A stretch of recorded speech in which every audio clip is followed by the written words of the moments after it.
Baik, bismillahirrahmanirrahim. Assalamualaikum warahmatullahi wabarakatuh. Waalaikumsalam warahmatullahi wabarakatuh. Alhamdulillah wa syukurillah nahmadu wa nasta'inu walhamdulillah wassalatu wassalamu ala rasulillah wa ala alihi wa ashabihi wa mawalah. Bapak Ibu sekalian yang saya hormati, para pencinta literasi, alhamdulillah hari ini setelah terjeda beberapa saat, hampir 1 bulan, kita tidak melakukan bedah buku. Hari ini alhamdulillah kita sudah bisa melakukan bedah buku kembali. Kali ini kita akan membedah buku karya Ibu Nunung N. Ummah, Sarjana Ekonomi, Magister Pendidikan. Ibu Nunung N. Ummah, SE, MPD. Ini bukunya, kelihatan nggak? Nah, ini bukunya. Hilang ini. Nah, saya sudah dikirimi sebulan lalu dan baru terlaksana sekarang.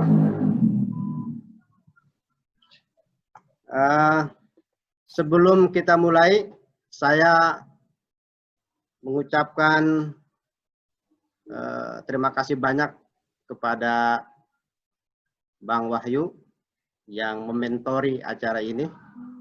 Kemudian Bapak Ibu sekalian yang selalu setia hadir pada acara bedah buku kita. Mudah-mudahan tidak bosan terus melakukan literasi.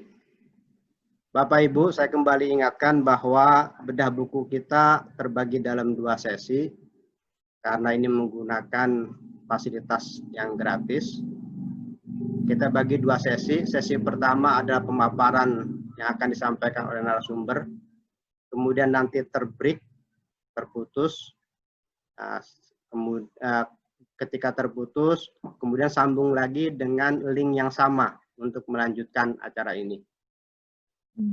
Nah, kepada Bapak Ibu yang belum mendaftar dan berkeinginan untuk mendapatkan e-sertifikat, silakan daftarkan di bit.ly/pendaftaran BB07 yang seperti tertera dalam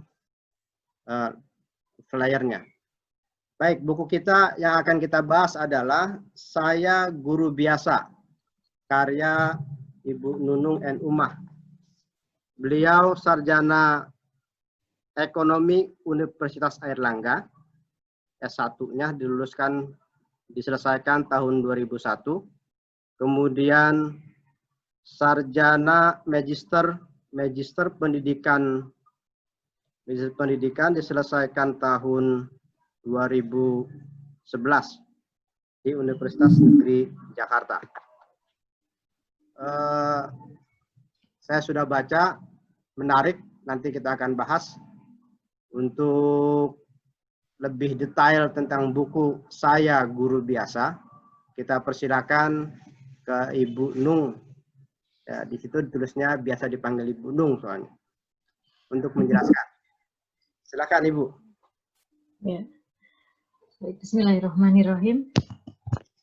Terima kasih banyak Bang Somad ya. Saya panggilnya Bang Somad, ada kebiasaan dari awal. Ya, itu dikenalkannya dengan nama Bang Somad, jadi saya panggilnya Bang Melulu. Nggak apa-apa, Ibu. Ya, pertama saya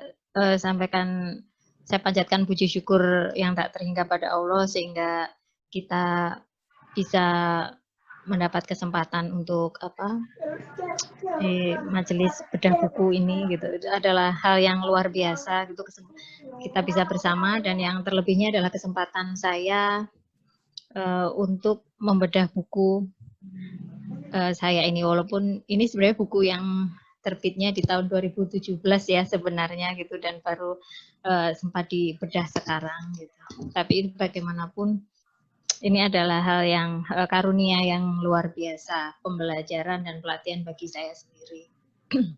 Dan sholawat serta salam semoga senantiasa terlimpahkan kepada junjungan Nabi besar Muhammad SAW dan kepada para pengikutnya hingga nanti akhir zaman. Yang ketiganya, terima kasih yang terhingga pada Kafa Institut, Bang Somad, Ustadz Wahyudin, yang telah memberikan kesempatan ini sehingga bisa belajar dengan praktik gitu ya, membedah buku, bertemu dengan rekan-rekan semua, dan di sini juga ada beberapa siswa saya juga, Bang. Tadi saya share ke anak-anak kelompok ilmiah remaja yang biasanya mereka juga saya kenalin, saya ajak nulis apa gitu. Jadi ada beberapa, selamat datang ya anak-anak. Lalu ada beberapa guru dari sekolah di Cikarang juga. Selamat datang Bu Dewi Fazara dan mungkin juga dengan teman-temannya. Dan kepada Bapak Ibu sekalian tadi, yang Bapak Ibu pengawas yang tadi telah kita say hi sebelum acara ini dimulai, terima kasih banyak telah berkenan untuk bersharing, mendengarkan sharing saya dulu, saya pertama sharing, kemudian selanjutnya pasti saya berharap akan ada masukan, kritikan, dan sebagainya terhadap saya guru biasa. Baiklah, selanjutnya saya langsung aja membicarakan tentang saya guru biasa ini. Jadi ya gimana ya, judulnya aja saya sudah pilih saya guru biasa gitu. Kenapa sih saya pilihnya kok nggak saya guru berprestasi atau saya apa gitu? Karena berawal dari pemikiran bahwa kalau di sebaran statistik ya, secara statistik itu ingat kalau dulu pas skripsi, pas tesis gitu ya kan, saya pakai yang ini semua kuantitatif. Jadi ngomongin itu sebaran dari sampel-sampelnya itu kan selalu kebanyakan itu yang ring tengah ya semuanya, jadi di situ biasa, nggak terlalu ekstrim atas, nggak ekstrim menengah. Nah yang biasa itu banyak jumlahnya gitu, makanya saya mencoba mengajak membicarakan guru-guru yang ada di ring tengah yang rupanya paling banyak populasinya ini gitu. Biasa di sini tapi dalam artian ketika biasa lalu tidak melakukan apa-apa, bukan itu gitu. Justru sebagai guru kan dasarnya adalah agents of change gitu kan. Guru itu sebiasa-biasanya guru, dia tetap seorang agen perubahan. Jadi pemberi warna generasi, setiap generasi itu ya mewarnai guru itu gitu kan. Makanya kayak yang sering kita dengar di sejarah juga, kalau seperti di Jepang juga ketika habis dikom gitu kan, pemimpinnya itu nanya berapa guru yang masih hidup gitu kan, karena betapa bahwa guru itu yang menghela, yang mengarahkan peradaban generasi ini gitu. Makanya, dan balik lagi kebanyakan itu ya guru biasa, guru yang berprestasi itu berapa banyak sih kalau kita lihat juga setiap tahunnya di kabupaten guru berprestasi yang diambil hanya satu gitu. Lalu kalau yang diperhatikan yang istimewa hanya guru-guru yang berprestasi saja, sementara yang ribuan adalah guru biasa, kemudian tidak kita bahas gitu kan, ya alangkah sayangnya dan takut juga ya gitu. Saya sih hanya terinspirasi dari itu, makanya kenapa saya pilih judul saya guru biasa. Nah, di dalamnya lagi saya guru biasa ini terbagi menjadi dua bagian besar, yaitu yang pertama adalah saya sebagai guru dan yang kedua saya sebagai ibu. Kenapa saya satukan dengan judul saya lebih memilih sebagai saya guru biasa, bukan saya sebagai ibu biasa gitu. Karena ini adalah saya melihatnya sebagai lingkup sosial gitu. Saya menjadi guru adalah ibadah sosial saya seperti itu. Nah, tetapi walaupun itu ibadah sosial yang juga merupakan kewajiban, saya juga tetap harus ingat dan sadar bahwa saya pun ketika berada di wilayah domestik saya tetap sebagai ibu, dan itu tidak bisa saya tinggalkan, tidak bisa saya lepaskan. Makanya di sini sebagai dua sisi mata uang yang tak terpisahkan, saya sebagai guru dan saya sebagai ibu gitu. Makanya dan kisah-kisah yang saya tampilkan di sini, jadi buku ini berisi pengalaman-pengalaman saya ketika menjadi guru dan ketika menjadi ibu. Tapi saya berharap lagi cerita saya itu adalah cerita yang bisa diambil manfaatnya oleh para pembaca gitu. Isok banget emang siapa gitu ya ceritanya berharap menginspirasi gitu. Tapi ya saya sih tetap yakin lagi dari hal yang biasa itu gitu. Kadang-kadang saya aja mikir orang lain tuh ngalamin kayak gini nggak sih ya gitu ya. Nah berarti dari pemikiran itulah saya berpikir, oh iya kali pengalaman saya yang biasa ini pun bisa jadi juga dipertanyakan orang lain di luar sana gitu, apakah hal ini dialami orang lain atau tidak. Nah dari situ pun maka akhirnya saya yakin bahwa sebiasa-biasanya guru, sebiasa-biasanya pengalaman saya, ketika saya yakin itu ada manfaatnya, ketika saya share maka insya Allah juga akan bermanfaat gitu. Dan itu ada dari segi isinya, makanya juga dan di sini beraneka ragam. Misalnya di sini ada 20 judul tulisan saya ya, yang tulisan pertama itu sengaja saya ambil adalah review saya terhadap sebuah buku yang saya baca, karena buku itu ketika saya baca itu menginspirasi sekali, dan buku itu tidak saya beli, tapi saya dapat hadiah karena saya menjawab, ada kuis-kuis, saya bisa menjawab gitu. Lalu saya memenangkan buku itu gitu. Dan alhamdulillah saya benar-benar ini hadiah ini benar-benar buku gitu loh, karena membuka wawasan banget gitu. Bukunya berjudul Pendidikan Global. Dari situ itu betul-betul membuat saya iya ya guru ya gitu. Balik lagi ini saya pendidikan global, di situ membicarakan guru yang menjalankan pendidikan dengan internet, di mana dulu ketika Indonesia sama sekali belum mengenal, sekarang apalagi di masa pandemi ini sepertinya virtual, LMS, sepertinya kan sudah sangat biasa.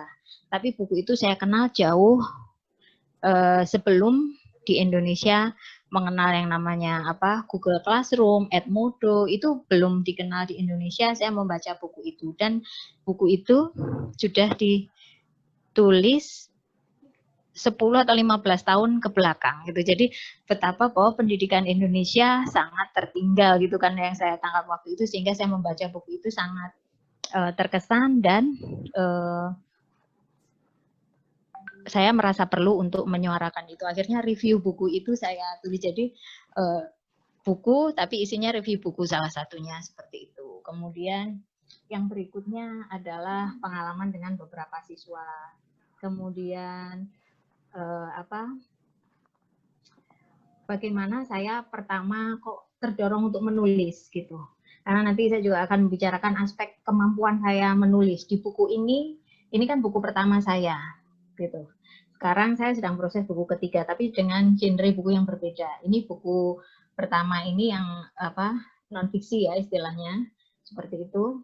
Itu saya akui kemampuan saya menulis di sini masih bisa dibilang hanya 10 atau 15% gitu. Tapi betapa baiknya para pendorong semangat waktu itu yang memberi semangat. Ini kan terbitnya di bawah Media Guru.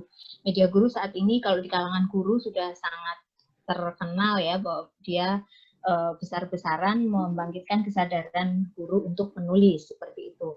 Nah dari situ begitu kuatnya, walaupun saya kemampuan menulis saya belum seberapa, tapi dorongan semangatnya itu luar biasa, membuat saya bisa meminggirkan malunya saya, ketidakpercayaan diri saya gitu, sehingga saya berani untuk menuliskan gitu, karena ditantang, siapa yang berani, siapa yang mau seperti itu. Dan dalam 1 bulan harus sudah mengumpulkan naskah mentahnya. Mungkin membahas tentang tata tulis dan kemampuan menulis, saya akui saya waktu itu masih jauh dari 50% seperti itu. Jadi kalau sekarang lalu kenapa juga saya masih mau membahasnya, karena buku ini akhirnya menjadi inspirasi banyak guru yang lainnya gitu ya. Kalau lihat dengan kemampuan menulis seperti ini aja berani nerbitin gitu. Aku yang punya kemampuan lebih baik, kenapa enggak gitu. Jadi sisi lain saya enggak apa-apa deh kayaknya setengah dibully, biarin gitu. Tapi itulah yang membuat teman-teman guru lainnya itu mau menulis, mau menerbitkan buku itu. Jadi kalau ada kan sesuatu yang memang sangat bagus, menginspirasi itu ada dua. Jadi ada yang saking nggak bagusnya atau saking bagusnya. Nah mungkin saya di yang pertama tadi, nggak terlalu bagus, kurang bagus. Tapi menumbuhkan keyakinan, kepedean teman-teman yang lain untuk mau menerbitkan itu. Dan alhamdulillah memang teman-teman yang lain ini jadi masih angkatan pertama gerakan sagu-sabu, satu guru satu buku. Ini saya termasuk yang pertama gitu. Sehingga walaupun seperti ini wujudnya gitu, kalau seluruh Indonesia dari seluruh provinsi insya Allah sudah pegang buku ini gitu ya. Seperti itu, karena begitu dulu jadi itu guru-guru yang lain di Indonesia belum banyak, belum menjamur seperti sekarang, jadi ya alhamdulillah banyak yang memesan seperti itu. Dan kita juga karena targetnya memang bukan untuk profit oriented ya, jadi juga memang nggak terlalu mahal seperti itu. Kemudian kalau dari sisi ya di sini juga salah satu tulisan kenapa saya berani menulis itu juga ada terinspirasi dari salah seorang siswa SMA yang waktu itu saya ikut gerakan kegiatan literasi Dinas Arsip dan Perpustakaan Kabupaten Bekasi. Itu dia mengatakan ingin membaca sebuah buku cerita, gitu. Tapi cerita itu nggak ada. Makanya kenapa nggak saya tulis sendiri gitu. Anak SMA mengatakan seperti itu. Anak SMA pengen baca buku, dia dengan beraninya ngomong lah kenapa nggak saya tulis sendiri. Itu saya rasanya tertohok sekali, anak SMA, anak kecil aja berani menantang diri sendiri seperti itu. Saya yang gurunya kenapa juga tidak berani gitu. Akhirnya dari situlah saya suka pokoknya iseng aja tulis dan ya walaupun dengan modal belajar ya. Sekali lagi waktu saya menulis buku ini saya belum kenal yang namanya aplikasi KBBI, Thesaurus, kemudian Thesaurus juga mungkin adik-adik ini ada yang belum. Thesaurus itu adalah aplikasi yang untuk memperkenalkan kita dengan sinonim-sinonim kata sehingga diksi kita itu bisa lumayan bervariasi gitu. Kalau KBBI adalah check and recheck, kata-kata kita yang kita gunakan sehari-hari itu sebagainya. Nah, jadi seiring waktu bertambah. Buku saya yang barusan saya pilih genre puisi karena terbitnya juga barusan ketika corona ini ya. Karena corona kita work from home, mengajar dari rumah, itu banyak waktu luang kita kan, itu kita bisa banyak menulis. Gitu. Kalau yang ketiga yang sedang proses ini insya Allah adalah kumpulan puisi karakter. Jadi nanti terbitnya dengan genre yang berbeda-beda. Gitu. Walaupun nanti yang non fiksi mungkin juga akan kembali karena sambil menulis, sambil ada inspirasi itu menulis terus. Jadi dan alhamdulillah dari testimoni-testimoni yang di tuliskan lewat Facebook, WA maupun bagi mereka yang baru membaca buku ini pasti kebanyakan positif dan memang kurang lebihnya seperti apa yang saya harapkan bahwa tulisan saya yang biasa ini bisa dipahami, bisa beliau-beliau mereka terima untuk diambil ibrohnya atau diambil hikmahnya seperti itu. Walaupun ya tetap aja banyak masukan, ada juga yang bermasukan dan saya sangat suka dengan keterbukaan beliau-beliau untuk misalnya kurang begini, lain kali kalau ini begini, itu pasti ada dan itulah memang yang sangat diperlukan untuk karya seseorang sehingga untuk menuju lebih baik. Makanya saya sadar sekali kalau dari segi kepenulisan mungkin buku ini kurang sesuai yang saya harapkan gitu ya. Tapi kalau dari segi semangat untuk share hikmah dalam kehidupan, saya kira ini buku ringan yang sebaiknya dibaca oleh rekan-rekan pendidik di Indonesia gitu seperti itu. Kalau dari yang tadi kan itu untuk guru, untuk yang dari ibunya, dari ibu saya pengalaman dengan anak-anak saya yang sehari-hari bagaimana saya membagi waktu pagi hari ketika ribet ya rumah itu ibu, anak, bapak gitu ya harus berkegiatan semua, satunya sekolah. Kalau yang ibunya di rumah pun tetaplah ribet, harus melayani anak dan bapak. Apalagi ini saya ibunya yang menjadi center dari aktiviti itu semuanya, juga harus beribadah sosial di luar rumah gitu. Jadi betapa ribetnya. Seperti itu juga jadi cerita. Kemudian juga bagaimana dengan para hadimah, dengan para bibi-bibi yang biasanya membantu kita. Itu juga hal yang menjadi concern besar kalau bagi kami para ibu pekerja ya rumah tangga. Mungkin kalau Bang Tomat atau bapak-bapak lainnya yang di sini istrinya juga berkegiatan di luar atau juga ibu-ibu yang sama-sama kita berkegiatan di luar, kehadiran para teman kita, para asisten kita itu sangat berarti dan seringkali mendatangkan problematika yang tidak sepele gitu kan, apalagi kalau yang pulang pergi itu kadang pagi tidak hadir sesuai jadwal, kita yang jadi ikut molor dan sebagainya, atau mungkin ada hal lain yang banyak. Dan terutama yang lebih penting adalah terkait cara mendidik anak kita gitu kan, karena cara mendidik beliau-beliau para asisten kita tentu saja sangat berbeda dengan cara mendidik kita. Lalu bagaimana menyikapi itu, lalu bagaimana juga saya dengan anak saya mengajak anak saya bersikap terhadap para asisten gitu ya, karena bagaimanapun mereka juga adalah partner yang juga harus kita hargai keberadaannya karena membantu kita dalam banyak hal seperti itu. Dan juga cerita tentang bagaimana saya berkomunikasi dengan guru-guru anak saya juga, karena mereka juga partner dalam membimbing mendidik anak kita seperti itu. Jadi ya di sini juga ada kisah tentang bagaimana film saya kasihkan. Saya juga suka nonton film ya. Dari film itu terinspirasi gitu. Ada juga salah satu tulisan saya tuh ngomongin film. Kebetulan film yang saya suka itu Batman waktu itu. Yang saya setelah nonton film Batman, saya terinspirasi, saya tulis gitu. Jadi ada macam-macam, saya ngomongin Twitter, ngomongin Batman, ngomongin nulis.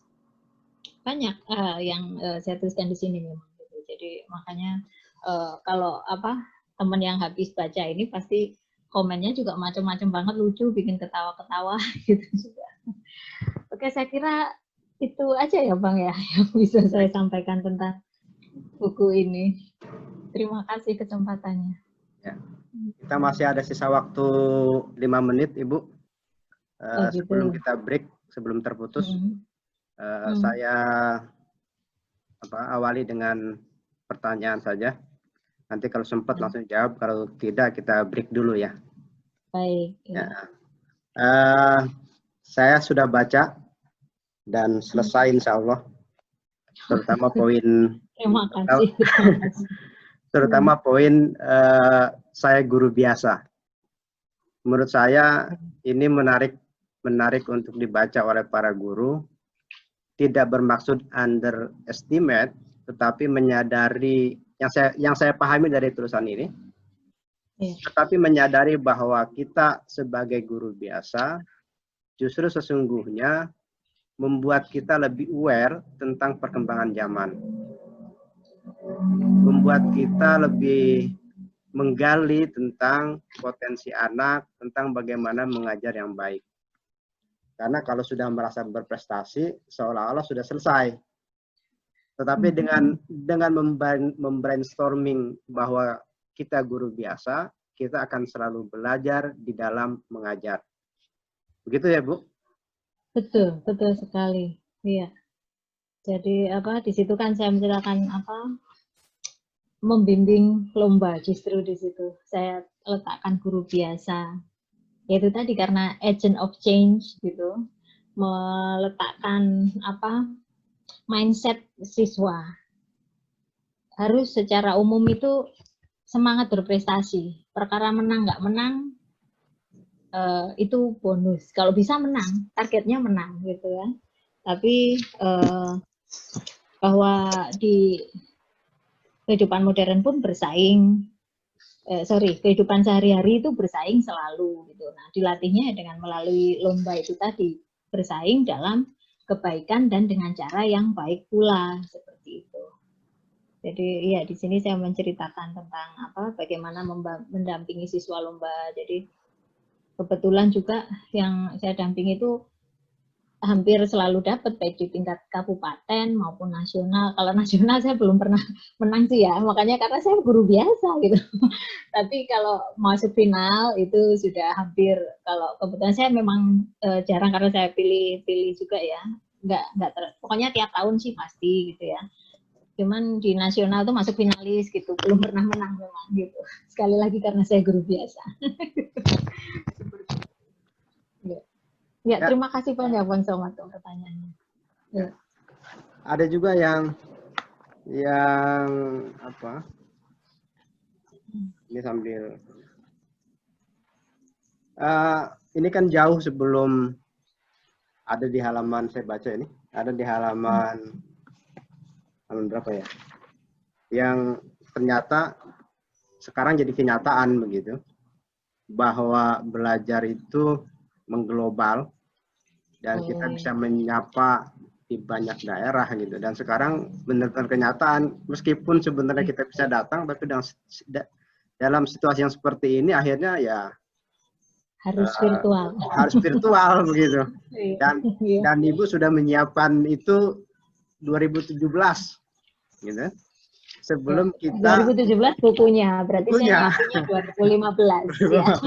Ya. Saya ngikutin itu, tergabung di Sea Molek ya, pelatihan Kementerian Pendidikan se-ASEAN itu digagas memang di tahun pertama, saya langsung ikut. Itu IGI tuh yang menggagas. Alhamdulillah itu ya, terima kasih banyak, kemudahan-kemudahan gitulah Pak. Saya rasakan kalau kita memang berusaha mendapatkan apa yang seharusnya kita dapatkan, apa yang seharusnya kita lakukan, saya kayak dituntun aja sendiri gitu Pak, ada yang menuntun gitu.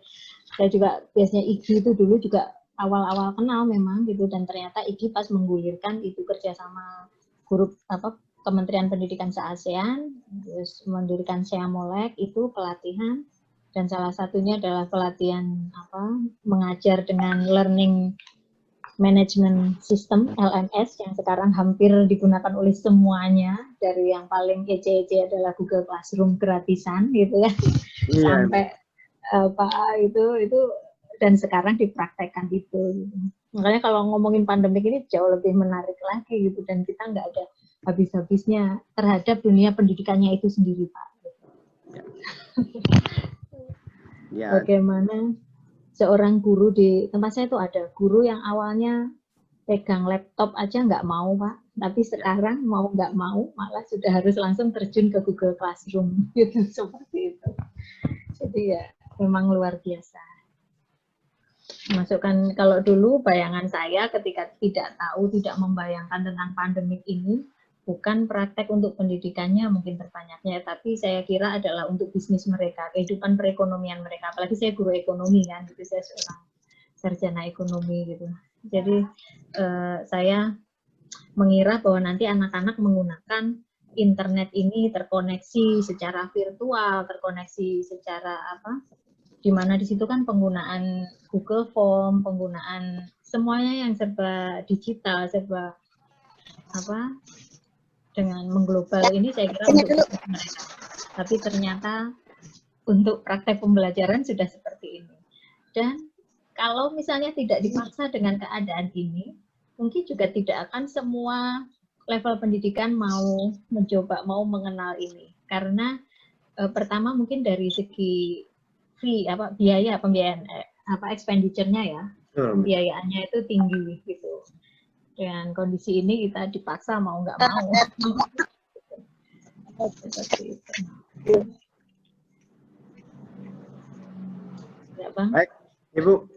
nanti kita sambung lagi ya. Kita Ya, break baik. dulu. Nanti Ya. sambung dengan link yang sama. Bapak Ibu Ya. mohon maaf sekali lagi. Seperti saya sampaikan di awal tadi, kita break untuk memberikan kesempatan kepada Zoom. Ya. Oh iya Bang, ini saya punya hadiah menarik nanti untuk para penanya ya di sesi kedua yang tanya-tanya, ada buku menarik nih saya bareng dengan para penulis Indonesia. Oke. Ada. Oke, siap. Ya. Oke. 1 minute.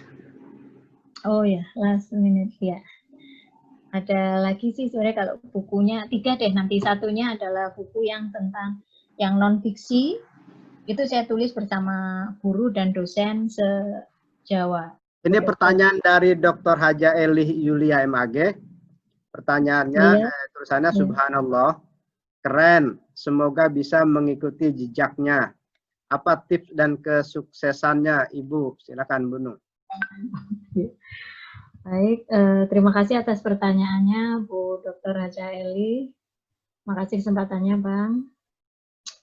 Kalau tips kesuksesan sih, saya kalau menurut saya belum sukses ya.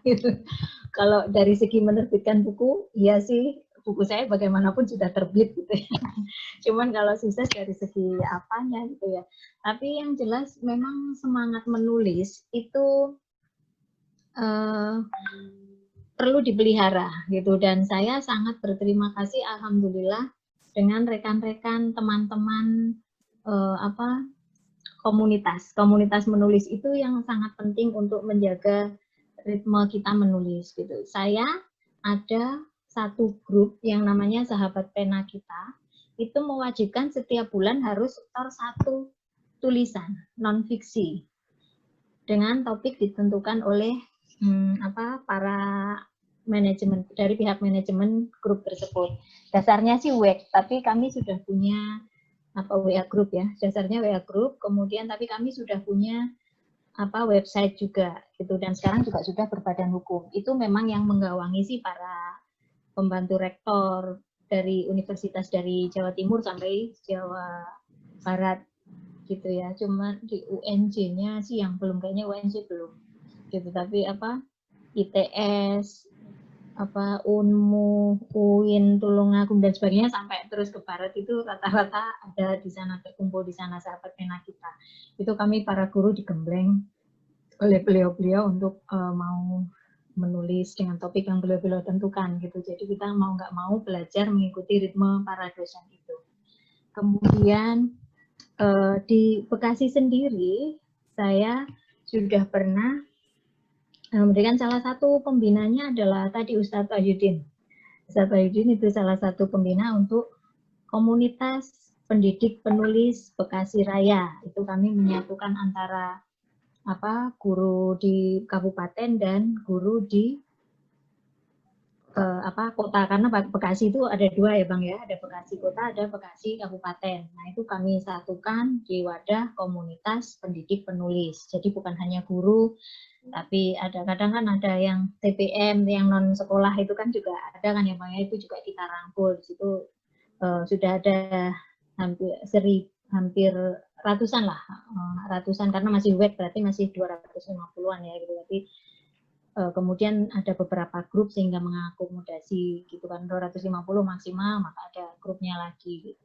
Sebenarnya kalau ingin lebih banyak sih memang enaknya di Telegram atau di grup Facebook itu. Cuma nah itu juga termasuk ini Bu Dokternya sudah kelihatan nih. Oh, alhamdulillah ya Bu Dokter. Ini saya sedang berusaha menjawab itu. Tapi kalau boleh tahu Bu Dokternya sendiri sudah punya buku juga atau belum, Bu? Bu Haja Eli. Penulis juga, Bu? Ya. Dokter pasti sudah banyak bukunya ya, saya yakin. Cuma maksudnya ada ini komunitas menulis juga, Bu Dokter? Iya, harus rajin. Iya. Ya itu karena saya sangat merasakan juga komunitas itu ya Bu ya. Komunitas itu sangat membantu. Seperti itu. Nah, jadi pertama kita juga nggak bisa kalau mempertahankan kalau hanya pasif juga. Kita ikut beberapa grup tapi tidak aktif di dalamnya, ya sama aja gitu kan, sama juga bom. Jadi harus ketika kita bergabung ke grup itu, manfaatkan. Jadi event-event yang di grup itu diselenggarakan, kita usaha ikut, gitu, seperti itu. Jangan dilewatkan. Nah, kemudian rajin mengumpulkan tulisan kita dari event yang kita ikuti atau dari inspirasi yang datang tiba-tiba. Biasanya kadang-kadang kalau inspirasi datang tiba-tiba itu feel-nya kan sangat kuat. Feel yang kuat itu kadang terus kalau yang saya rasakan ya membuat tulisan kita itu menjadi lebih bernyawa. Seperti itu. Dari situ kita kumpulkan, pilih-pilih tulisan, lalu tinggal kita pilih ke penerbitan. Kalau sekarang kan banyak penerbitan indie, jadi saya kira lebih mudah untuk menerbitkan. Kecuali kalau memang kita punya target harus ke Gramedia, harus ke penerbit-penerbit mayor lainnya, ya kita harus terus meningkatkan kualitas tulisan kita. Ya termasuk diantaranya saya sih belajarnya gitu rajin-rajin buka KBBI, Kamus Besar Bahasa Indonesia. Tulisan ini benar nggak sih? Karena kita tuh nggak terasa misalnya kayak tulisan dipersilahkan. Itu kayaknya sehari-hari kita pakai gitu. Tapi padahal kalau kita cari ke KBBI ternyata nggak ada itu salah gitu kan berarti. Atau juga sholat gitu. Sholat itu memang serapan sih ya. Ada yang kalau sesuai KBBI salat, SALAT gitu. Tapi kemudian kalau serapan kadang ada berdasarkan kesepakatan selingkuh.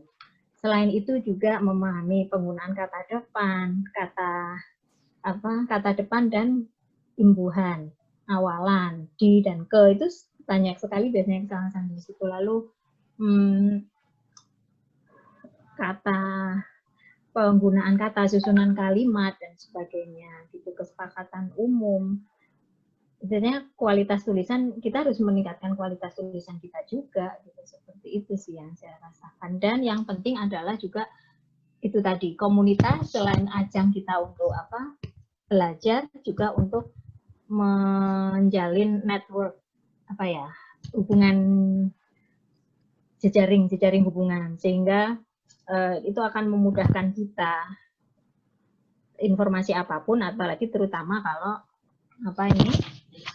sudah terbit bukunya, siapa aja yang butuh kenal, siapa yang butuh membutuhkan karya kita gitu. Kata lainnya adalah kalau di ekonomi ya pemasarannya gitulah, seperti itu. Network itu sangat penting. Saya kira begitu ya Bu Eli, kita istiqomah, konsisten, networking, silaturahim gitu kan. Kalau kita ini kan dua sisinya. Ya, insya Allah. Terima kasih. Sama-sama Bu Dokter. Ini pertanyaannya ini membuat saya introspeksi lagi. Terima kasih banyak. Baik. Dari Sukses, Dr. Silvi. Ya, ada ini Bang Somad dari Dr. Silvi ada di chat juga. Ya, dari Dr. Silvi ada chat. Sukses selalu untuk Ibu Nunung. Ya, terima kasih banyak Dr. Silvi. Ya, Dr. Silvi ini pemateri kita sebelumnya. Bu Dr. Haja Eli juga kalau mau jadi pemateri nanti bisa tinggalkan jejak, Bu. Biar saya yang komunikasi. Nanti saya mengikuti paparan Bu Dr. Haja Eli. Gitu. Anak-anakku nih ada yang mau nanya nggak nih? Silakan. Untuk siswa SMU Cikarang Utara ya Bu? Pusat 2. SMA iya. Negeri 2 Cikarang Pusat. Cikarang Pusat. Kalau mau bertanya silakan. Ya. Kalau nggak ada saya teruskan lagi nih. Oke. Ya. Ayo. Saya teruskan dengan ini yang membuat saya semakin tergerak begitu. Katanya Uncle Ben. Ya, pamannya si Spiderman itu.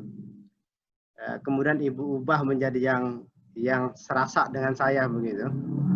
Itu juga yang mendorong saya kalau untuk berbuat tidak perlu harus punya power banyak gitu. Ya seadanya saja, dan inilah yang terjadi gitu. Meskipun dengan Zoom gratisan kita masih bisa berbagi lah gitu. Ya saya kira itu menarik, mengubah motonya Uncle itu. Iya, Ya, betul, sangat. betul, betul. Ya, Oh terima ini Bu kasih banyak. ada pertanyaan dari Pak Firly apa Bu Firly nih? Oh, adik Firly itu murid Adik saya, Firly Firly Nurul. Nurul. Iya, iya, oke. Maaf Bu, saya mau tanya, apa tips agar kita percaya diri dengan tulisan kita? Iya, iya. Oke, dijawab. Ya Bu. Oke, oke. Oke, makasih Firly untuk pertanyaannya. Tipsnya supaya percaya diri. Pertama itu tadi, membekali dengan kemampuan kita. Jadi kemampuan menulis kata tadi, minimal kata tanda baca itu enggak salah. Itu kan mudah bisa dilihat dari PUEBI, ya kan. PUEBI itu kalau dulu istilahnya EYD, sekarang disebut PUEBI, ejaan bahasa Indonesia. PU-nya itu apa ya? Saya lupa singkatannya, cuman PUEBI, tapi intinya dia aturan tanda baca. Kemudian tadi KBBI, Kamus Besar Bahasa Indonesia, itu adalah kata-kata baku, itu pedomannya ke sana. Yang ketiga tesaurus. Tesaurus itu adalah 3 pengetahuan dasar kita yang membantu kita bisa pede pada tulisan kita. Karena gini, dari segi fisik aja insya Allah nggak mengecewakan gitu. Nah yang kedua adalah ya kita yakin bahwa memang tulisan kita itu ada hikmahnya, ada pelajarannya, memang sesuatu yang baik yang ingin kita sampaikan gitu. Karena kalau tidak semua orang pinter berpidato menjadi menarik gitu. Nah itulah celah kita sebagai penulis. Kalau kamu, Firly, tahu Ibu kamu sukanya di cerpen ya. Nah itu kalau zaman dulu sih dongeng ya. Nenek, kakek, bapak, ibu kita, saya dulu mengalami, saya didongengin orang tua saya. Karena beliau tidak menulis, tapi dengan bertutur.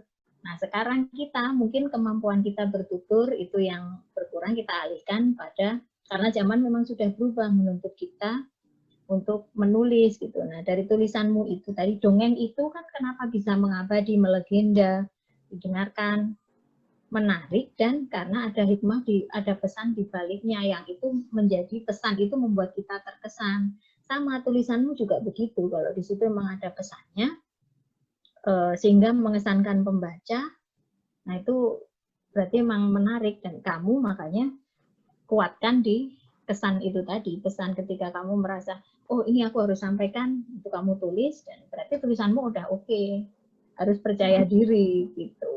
Atau kalau tipsnya yang pertama, share dulu ke orang yang paling dekat. Kalau kamu punya sahabat, sama sahabatan sama mama, suruh mama yang baca pertama kali gitu. Jadi sebelum kamu share ke orang-orang yang lebih luas, share ke orang-orang terdekat yang kamu yakin, karena kamu memang udah rukun, kamu yakin dia akan mau berbicara dengan baik padamu gitu, seperti itu. Maksudnya mengkritik tulisanmu gitu loh, tulisanmu baik atau jelek itu dia akan jujur gitu. Pertama share ke orang-orang yang terdekat seperti itu, insya Allah kamu akan pede dengan tulisanmu selanjutnya. Itu sih ya. Terima kasih Bu. Sama-sama. Ibu ada chat dari Linda Afrianti. Ibu Linda Afrianti. Ya, Masya Allah, pemaparannya dari Mama Chan ini membuat saya ingin segera membaca bukunya. Inspirasi sekali ya judul ini. Membuat kita terus mengupgrade pengetahuan kita. Gitu Ibu. Oh, sebentar, ini nama anak saya yang kedua. Berarti Linda Afrianti ini mungkin Bu Linda, gurunya anak saya yang kedua. Oke, ya, terima kasih. Jadi dari sekolah di Cikarang. Sekolahnya anak saya, gitu ya, dari Tisa Islamic School. Ya, pertanyaannya apa ya? Mau bertanya secara langsung ini Bu Linda? Ya kan itu belum selesai ya, Bang Samad ya? Boleh saya bertanya? Oh iya, langsung ayo, mari Bu Linda. Baik, Mama Ken. Saya kan sendiri ya senang hobi sekali menulis, tapi memang belum terlalu yakin untuk tulisan saya bisa dibaca karena untuk dipublikasikan karena merasa belum yakin ya, khawatir tulisan saya itu belum layak gitu. Bagaimana kita melihat layak tidaknya tulisan kita itu sehingga kan namanya tulisan itu berpengaruh ya Mah ya. Mempengaruhi ya. Iya, mempengaruhi pembaca. Apalagi kan ini yang namanya tulisan itu peminatnya kan agak sedikit, bukan sedikit ya. Istilahnya di dalam dakwah itu sedikit ya Mah ya. Beda dengan kita berorasi ya, pidato ya. Iya. Jadi sense pikiran kita yang yang dibidik ya, pemikiran kita ya. Nah, bagaimana Mah untuk kita bisa terus menggali itu? Ya, oke. Terima kasih Bu Linda pertanyaannya. Langsung ya Pak Somad. Iya, boleh ya. Silakan Bu. Oke, terima kasih ya. Itu tadi salah satu tipsnya adalah bergabung dengan komunitas gitu. Jadi supaya kita tahu itu layak atau tidak. Paling tidak kalau dengan komunitas itu kan rekan-rekan dekat kita yang sudah misalnya karena kita sering share di situ, mereka akhirnya tahu karakter gaya tulisan kita. Apakah dari kita share dengan teman kita itu akan timbul bully ke kita apa enggak, itu kan juga jadi teman-teman komunitas itu dengan tanpa sengaja itu akan membantu mendrive kita gitu, bagaimana membentuk gaya penulisan, karakter kita, dan memfilter apa mana yang memang layak disampaikan atau tidak gitu. Kadang-kadang kan ada yang kita sampaikan kebaikan tetapi bisa juga memancing pro dan kontra gitu. Kalau yang di Facebook baru-baru ini itu heboh tentang avatar, tentang ya kan karena beberapa hari ini di launching beramai-ramai akun-akun itu menggunakan avatar, lalu muncul avatar itu adalah identitas bahwa seorang tit gitu ya. Jadi ada itu jadi akhirnya timbul pro dan kontra. Ada yang diam, ada yang menunggu, ada banyak sikap di situ. Nah, dengan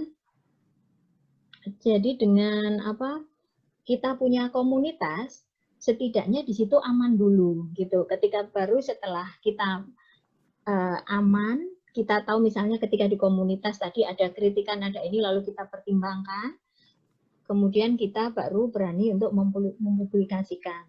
Tapi kalau mengenai kelayakan gaya penulisan, gitu itu tadi dari segi isi. Kalau kelayakan gaya penulisan, ya kita, Ibu mau, Bu Lindanya mau itu di-share di mana? Siapa? Karena memang ada kurator ya. Nanti kalau misalnya kita pengen tulisan kita di-share di mana, mereka biasanya akan ada kurator-kuratornya atau ahli-ahli yang memang gini aja gampangannya. Kalau misalnya kita pengen tulisan kita dimuat di Kompas, atau kita pengen tulisan kita dimuat di Pikiran Rakyat, atau kita pengen tulisan kita dimuat di radar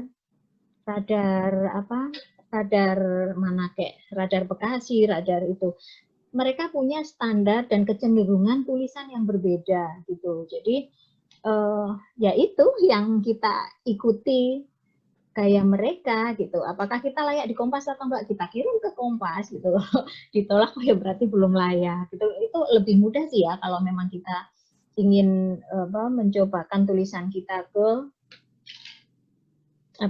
yang sudah publik, yang sudah mayor gitu. Sama juga kalau pengen tulisan kita dibukukan oleh Gramedia, ya nanti Gramedia yang akan editor Gramedianya yang akan menyatakan tulisan kita layak atau tidak. Tapi kalau seperti saya ini kan memang penerbitannya sifatnya indie ya gitu, ya dengan penerbit yang saya pilih itu yang membantu saya untuk ini bagus atau tidak gitu. Tapi kalau buku ini sih karena ya waktu itu ngejar tayang, kemudian juga sambil untuk membangkitkan semangat teman-teman yang lain supaya cepat bangkit. Jadi ini buku dalam keterburu-buruan gitu. Jadi kalau dari segi kualitas, sekali lagi saya belum bisa menyatakan kualitas buku tuh kayak buku saya belum berani menyatakan itu seperti itu ya. Seperti itu. Baik Ibu, Halo. ini ada Ya. chat dari Pak Wa Amin. Maaf ya, kata Pak Amin, baru bisa masuk tadi, masih di perjalanan. Semoga ada resumnya yang dapat di-share sini. Saya sudah jawab, insya Allah nanti ada rekamannya, dikirim via email atau lihat di YouTube channel Kava Institute. Kemudian ada pertanyaan dari siswanya nih Ibu. Nursinta. Assalamualaikum. Oh, ya, dari Nursinta Ibu. Assalamualaikum Bu. Saya mau tanya bagaimana cara membalikkan mood kita saat tiba-tiba kita ingin melanjutkan tulisan yang kita tulis nggak mood. Gimana cara membalikannya Ibu supaya kita lanjut menulis? Ya, silakan. Ya, baik, terima kasih. Kita mencasan HP laptop Mama. Ini ya. Jadi mood hilang itu sangat biasa terjadi pada penulis. Itu namanya writer block ya. Jadi tiba-tiba mood kita hilang. Nah, caranya bagaimana? Sejenak biasanya tuh kalau mood tiba-tiba hilang itu terjadi biasanya kalau pengalaman saya itu karena dikejar itu deadline, dikejar deadline atau biasa atau harus menulis yang tidak sesuai dengan mood kita, ide kita. Biasanya itu akan membuat kita block. Writer's block kita datang gitu, kita jadi males gitu, nulis nggak sesuai keinginan kita, ide kita pasti gitu. Tapi itu kewajiban mau nggak mau nulis. Jadi pertama yang kita lakukan adalah mengistirahatkan pikiran. Ingat yang istirahat pikirannya itu kalau saya ya, ini itu saya menjawabnya sebagai ini dan ya apa yang pernah saya baca. Saya mempraktikkan itu saya ini karena saya yang pernah saya baca seperti itu. Jadi kita mengistirahatkan pikiran.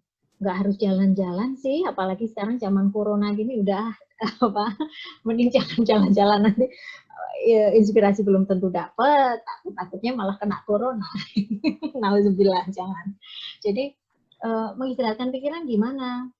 Bisa jadi kamu membaca tulisan lain yang berbeda banget yang akan menghiburmu, menyenangkanmu. Gitu. Atau lihat sejenak video-video yang menyegarkan. Tapi nggak kebablasan loh ya. Sejenak untuk mengistirahatkan pikiranmu gitu. Karena bagaimanapun itu kalau yang harus kamu tulis itu memang kewajiban ya harus ditulis gitu. Kalau kampanye kalau kamu SMA kan mungkin tugas ya, tugas gitu harus diselesaikan. Ya gitu, istirahatkan pikiranmu tapi nanti tetap dengan mendrive pikiran kita bahwa kita harus kembali ke situ. Tapi sejenak lupakannya lepaskan, benar-benar lepaskan. Tapi nanti kamu juga akan ingat targetnya, kalau aku harus kembali ke ini jam, targetnya deadline-nya jam sekian, maka ya kamu harus bisa kira-kira, oh ya aku harus kembali jam sekian gitu ya. Supaya tulisannya berlanjut. Nah setelah istirahat sama sekali, supaya kita juga punya ide, punya referensi, selanjutnya setelah mengistirahatkan pikiran, kapan sih saya perlu menghentikan istirahat pikiran saya gitu. Ya, ketika kamu sudah bisa sempat lupa sama sekali dengan apa yang kamu harus tulis tadi gitu. Kalau kamu sudah sempat benar-benar lupa sama sekali apa yang harus kamu tulis, tanpa terasa waktu berlalu, 1 jam, 2 jam nggak terasa, ya berarti itu pikiranmu sudah istirahat gitu. Boleh kamu mengajak lagi kembali untuk berpikir lagi kalau memang itu benar deadline yang harus malam ini, misalnya deadline-nya nanti jam Cinderella, jam 12 teng-teng harus dikumpulin gitu kan. Nah, berarti istirahatnya sore istirahat atau setelah maghribnya istirahat, setelah Isya mau nggak mau harus balik kan kayak gitu. Jadi tapi manfaatkan benar itu tadi ketika kamu nggak mau keluar tulisannya. Nah tadi ketika sudah sadar dari 1 jam 2 jam tadi, mungkin mencari inspirasi dengan membaca tulisan yang ada kaitannya dengan itu, yang akan memberikan kamu makanan pengetahuan untuk apa yang akan kamu tulis. Misalnya kamu harus menulis tentang sejarah Bekasi. Nah ketika mulai sadar dari istirahat pikiran tadi, ya baca tentang sejarah Bekasi gitu. Yang nantinya itu akan bisa kamu jadikan bahan, bukan untuk dikopas, tapi untuk diambil sarinya sebagai bahan tulisannya. Seperti itu sih kalau yang Ibu rasakan. Kalau itu cerpen yang sifatnya fiksi gimana, Bu? Ya sama, mungkin bisa mencari fiksi, toh bisa disatukan dengan tema kan, gitu. Mungkin temanya yang mirip-mirip. Cerpen yang terkait dengan apa? Itu harus memilih jurusan yang jurusan yang saya inginkan tidak sama dengan yang diinginkan orang tua dalam bentuk cerpen. Ya cari hal-hal senada, atau juga bisa bacaan yang terkait dengan itu yang nantinya akan menginspirasi cerpenmu, karena tidak harus tulisan dalam genre dan bentuk yang sama yang bisa menginspirasi pikiranmu. Makanya kenapa sih orang nulis itu perlu banyak baca, ya dari situ gitu, karena kita nulis 1 halaman, yang kita baca modalnya adalah 1000 halaman gitu ya. Oke. Baik Ibu, ada pertanyaan lagi dari siswa Ibu kayaknya ini masih. Dewi Fazara. Oh. Pertanyaannya pakai bahasa Inggris Ibu. Iya. Karena tahu narasumbernya dari Pare katanya. Ya. Is there any step we need to learn how to become writer? Okay, yeah. Thank you, Miss Dewi. She is English teachers of my daughter. Oh, silakan. Guru bahasa Inggrisnya anak saya. Iya, silakan. Jadi, baik. Tapi saya jawabnya bahasa Indonesia ya, Miss ya. Kalau saya jawab bahasa Inggris, pertama sayanya repot. Yang kedua, nanti yang lainnya jadi tutup itu pada Zoom-nya nanti cuma kita berdua, kita repot. Baik. Terima kasih untuk pertanyaannya. Is there any steps we need to learn how to become writer? Kalau kita ngomong secara pasti iya, disadari atau tidak sadari pasti iya. Gitu. Tapi step untuk menjadi writer, langkahnya ya 3W, ada yang 3W, ada yang 5W, ada yang 10W. Write, write, write. Kalau mau bahasa Indonesia, mau 3M, 4M, 5M, 10M. Menulis, menulis, menulis, pokoknya ya menulis gitu. Sama aja kayak kita mau belajar naik sepeda, ya harus naik sepedanya. Nggak bisa kita cuma baca teori naik sepeda, gitu kan. Lalu kita bayangkan, oh iya sudah bisa. Jadi sama juga ketika kita belajar naik sepeda, ya kita memang praktek naik sepeda. Lalu kemudian kalau jatuh gimana? Ya dirasakan sakit, sama aja kayak nulis. Nulis juga pertama tulisan jelek, diejek, ya itu kayak naik sepeda jatuh gitu. Biarin aja gitu. Yang penting justru dari situ yang paling penting adalah kita mengambil pelajaran dari kesalahan yang kita lakukan tadi. Apa yang mengundang ejekan? Tapi juga ejekan itu juga belum tentu, kita juga harus pinter juga. Ejekan itu memang benar-benar isinya dia ngejeknya dengan cara yang benar atau hanya sekedar ingin menjatuhkan semangat kita gitu kan. Dan saya yakin sih kalau hal seperti itu kita setiap orang secara nurani pasti bisa mengetahui mana ini kritik yang beneran kritik atau kritik yang sekedar ingin menjatuhkan mood kita gitu. Tapi kalau langkahnya menulis. Tadi kalau pengen tahu kita tulisannya makin bagus atau tidak, layak atau tidak, bergabunglah dengan komunitas. Nah, di Bekasi sudah ada komunitas menulis, saya termasuk yang mendirikan, maaf ya. Jadi kalau pengen bergabung, ayo nanti saya masukin sini termasuk tadi Pak Ustadz Wahyudin juga pembinanya. Nanti saya masukkan kalau mau seperti itu. Tapi ya gitu harus mau menulis harus aktif gitu supaya tulisan kita dikritik atau dicuekin sama sekali. Mending kalau dicuekin itu tadi kalau daripada dibully ya kan, kalau takut mentalnya belum siap nggak apa-apa dicuekin, tapi paling tidak ada kok yang baca gitu. Kalau yang paling enak itu ya di grup banyak grup literasi di Facebook, itu juga banyak yang bisa kita ikuti seperti itu. Ya. Pertama menulis, yang kedua belajar memperbaiki tulisan.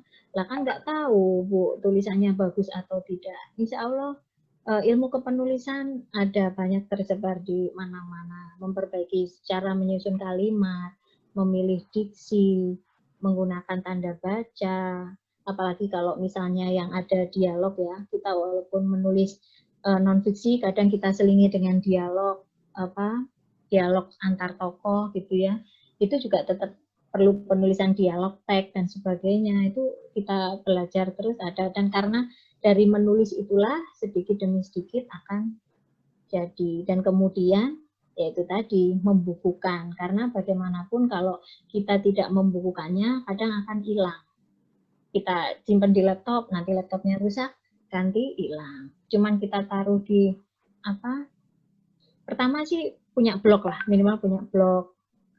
Nah, nanti dari situ dikumpulkan. Cuman sekarang juga kadang ada plagiator ya, jadi di blog-blog kita tulisan yang bagus diambilin orang, orangnya masang iklan, kitanya nggak dapat apa-apa gitu. Padahal ngambil dari tulisan kita harus hati-hati juga bagaimana kita berstrategi untuk melindungi tulisan kita juga, karya kita juga, seperti itu.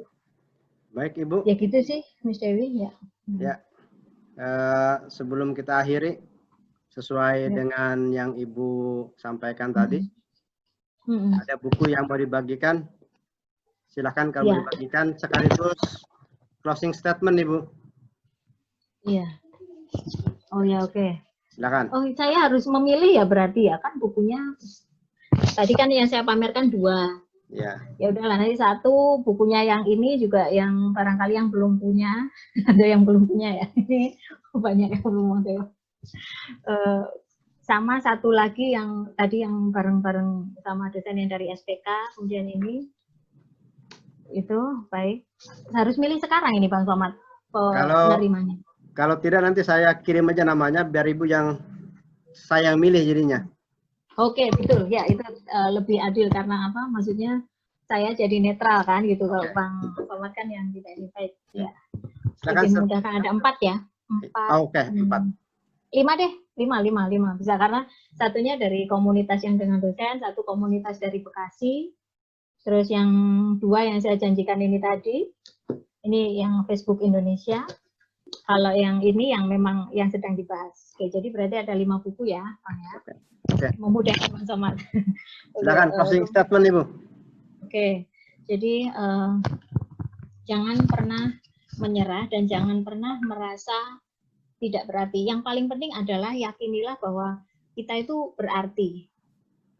Sebiasa-biasanya kita, selama kita bisa menjalankan hidup dengan baik dan tetap berada di jalan Allah Subhanahu wa taala, maka kita pasti bisa menjadi orang yang berarti. At least untuk diri kita sendiri, yang berikutnya pasti untuk keluarga kita, dan alangkah baiknya juga kalau itu ternyata untuk lebih luas lagi sekolah, lingkungan kita, dan seterusnya dan seterusnya. Intinya percaya bahwa kalau kita melakukan kebaikan maka kita pasti berarti. Kalau ingin jadi penulis maka menulis, dan jangan bosan, jangan malu untuk di-share ke teman, sehingga nanti itu akan menumbuhkan kepercayaan diri kita, gitu, seperti itu.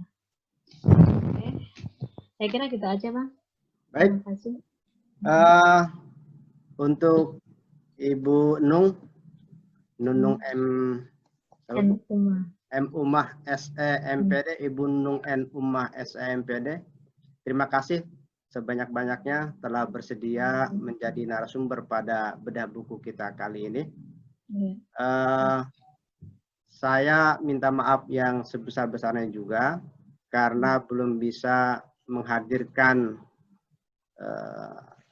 kegiatan yang bebas breaking begitu, karena masih ya, tapi sudah sangat membantu. Ya, saya berharap forum ini bisa terus menumbuhkan literasi kita, semangat menulis kita. Nanti kalau sudah tidak pandemi, kita bisa kopi darat gitu untuk bersama-sama dengan Pak Wahyudin gitu ya. Kalau sudah tidak pandemi, insya Allah mudah-mudahan cepat berlalu.